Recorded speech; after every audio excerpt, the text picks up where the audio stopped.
Hello everyone, welcome back to my channel. और आज हम बात करेंगे मिडिवल हिस्ट्री पर। और मिडिवल हिस्ट्री के लिए दो बुक यानी एक बुक तो वही है जो आपकी तीनों सेगमेंट में काम आएगी, मिडिवल में भी, एंशिएंट में भी एंड मॉडर्न हिस्ट्री में भी। अब बात करते हैं इस बात पे कि कैसे आपको मिडिवल हिस्ट्री की प्रिपरेशन करनी है और कौन कौन से मोस्ट इम्पोर्टेंट टॉपिक है जिनकी प्रिपरेशन करना मोस्ट इम्पोर्टेंट होता है। बाकी अगर पूरी बुक ही करना है तो वो आपके टाइम एंड आपकी एनर्जी पे डिपेंड करता है। अगर आपको पूरी ही करनी है तो आप पूरी भी कर सकते हैं, बट जो मैंने किए थे और जो मैं अभी भी करती हूँ, मैं ओनली उस पर बात करना चाहती हूँ। तो सबसे पहले तो आप सबसे पहले आप इस बुक को लीजिए।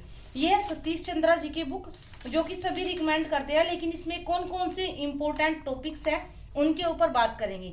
सबसे पहले इसमें आता है चोल साम्राज्य 9वीं से 12वीं सदी तक, और इसमें बहुत अच्छे से दिया गया है।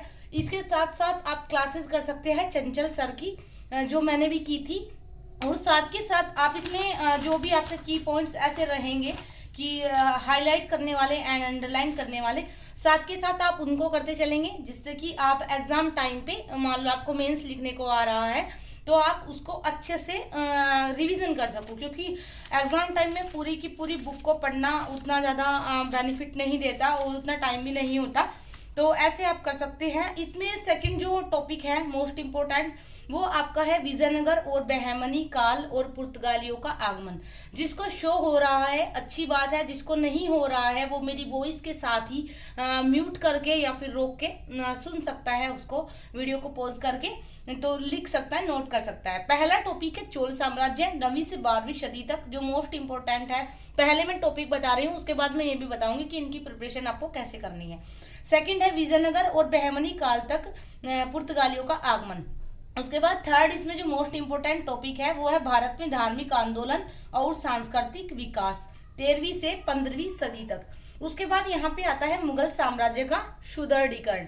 ये भी एक अकबर का युग है और ये मोस्ट इम्पोर्टेंट है, क्योंकि जो हमारी मॉडर्न हिस्ट्री स्टार्ट हुई थी उसमें भी ये एक मोस्ट इम्पोर्टेंट पार्ट प्ले करता है। उसके बाद दक्खन और दक्षिणी भारत 1656 के करीब का, ये भी आपका मिडिवल में ही आता है। उसके बाद सांस्कृतिक और धार्मिक विकास क्रम, यानी कि विकास कैसे हुआ है हर पीरियड, हर एरा में, किस तरह धर्म का डेवलपमेंट हुआ है, किस तरह हमारी संस्कृति का डेवलप हुआ है, वो आप इस टॉपिक में पढ़ते हैं। उसके बाद आता है मुगल साम्राज्य का चरमोत्कर्ष और विघटन, यानी कि मुगल साम्राज्य अपने चरमोत्कर्ष पर कैसे पहुंचा और फिर देन उसका लास्ट में विघटन कैसे हुआ। विघटन के जस्ट बाद आपकी मॉडर्न हिस्ट्री स्टार्ट हो जाती है, जो यूरोपियों का आगमन से स्टार्ट होती है, वो आप पढ़ेंगे मॉडर्न हिस्ट्री में। उसके मोस्ट इंपोर्टेंट चैप्टर भी मैं आप लोगों को जल्दी बताऊंगी। अब बात आते हैं इनकी प्रिपरेशन कैसे करें। सबसे पहले आप इस बुक में चंचल सर की वीडियोज के साथ ये वाले टॉपिक अच्छे से कर लीजिए। उसके बाद आ जाता है इस बुक पे सॉरी, मेरी तबीयत थोड़ी सी खराब हुई है, क्योंकि एक तो एग्जाम का प्रेशर, ऊपर से बाकी सब चीजें मैनेज करने में थोड़ी सी तबीयत डाउन हो रही है। अब बात करते हैं ये कि इसके बाद आपको क्या करना है। इसके बाद आप जैसे ही यहाँ पे आएंगे तो यहाँ पे आपको मिडिवल हिस्ट्री की ये जो जैसे राजनीतिक विचार और विचारधारा, समाज, श्रेणी, कुटुंब, तो यहाँ पे जाके आप इसमें से मिडिवल हिस्ट्री वाला पार्ट कवर करेंगे। ये आपको कैसे मिलेगा, जैसे मान लो स्टार्टिंग में आपने यहाँ पे ये रहा मध्यकालीन समाज, तो सिकंदर मौर्य, आक्रमणों का युग, गुप्त काल, हर्ष काल और मध्यकालीन युग, प्रायद्वीप में मध्यकालीन युग, ये सब आपको इस बुक में अच्छे से कवर अप मिल जाएगा। तो कुछ सेलेक्टिव चैप्टर्स इस बुक से है और कुछ सेलेक्टिव चैप्टर्स इस बुक से है। उसके बाद बात आती है कि आपको इनकी प्रिपरेशन कैसे करनी है। देखो, किसी भी चीज का रेक्टिफिकेशन बिल्कुल नहीं चलता है। नोट्स मिडिवल हिस्ट्री के मैं बिल्कुल भी रिकमेंड नहीं करूंगी, मैंने खुद ने कभी नहीं बनाए और मुझे नहीं लगता कि कोई बनाता भी होगा, क्योंकि इतनी बड़ी हिस्ट्री के नोट्स बनाना अपने आप में ही बेवकूफ़ी जैसा लगता है। इसकी प्रिपरेशन आपको करनी कैसी है कि आपको चीज़ों को समझना है कि कैसे मुगल काल की जो विशेषताएं थी वे कौन कौन सी थी, कैसे मुगल काल इतनी ऊपर तक गया, उसके बाद कैसे कौन कौन सी कमियां रही कि एकदम से उसका विघटन हो गया, कौन कौन से फैक्ट रहे।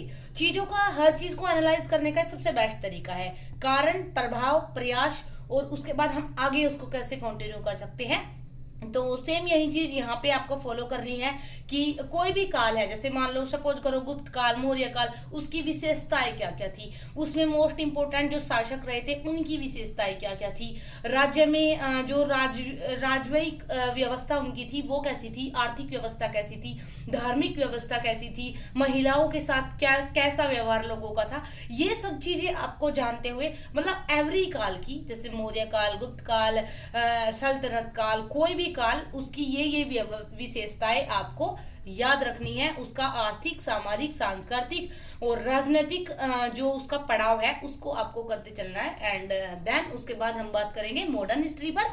And now thanks for watching, keep supporting, keep loving, and now bye.